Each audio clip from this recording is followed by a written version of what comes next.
No matter what your sales team is out there selling, they're going to run into objections. And they're typically one of three things why these objections come up. One, they're really just looking for more information. Two, they want to make sure you know what you're talking about. Three, trust. The way you answer these can build or lose trust with the customer really quickly, or they may be just kind of blowing you off and giving you excuses why they don't want to buy. So you have to get to the heart of the matter. I typically use a three-step process that includes acknowledge, cushion, and question. And the really important part is that questioning. But first, you want to acknowledge that they've asked a question. You don't want to make anybody feel stupid. So someone may say, well, your price is really too high. You might say, sounds like price could be an issue for you.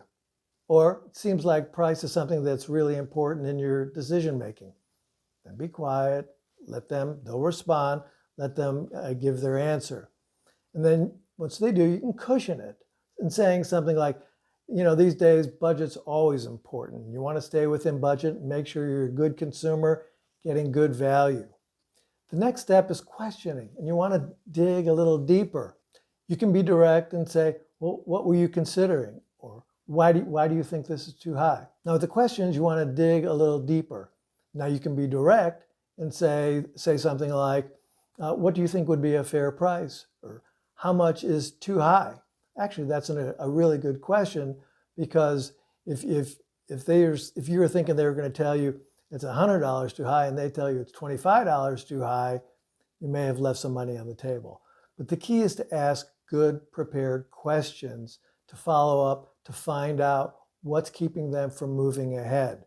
And it could be trust. Maybe you haven't delivered enough value, but your questions should uncover them. You could also ask a series of open-ended questions. How will our product be used in your rollout? Who, in addition to yourself, will be making the buying decision? This is a good one because you don't isolate or you don't insult the person if they're not the decision maker in the process. So have a series of questions. I have a lot listed here and in the sales playbook.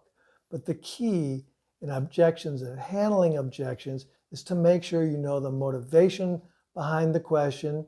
You don't dodge the question. You make your prospect feel comfortable and you build trust to the point where they really see the value in not only your product, but in you. I think this will help you. Let's keep going.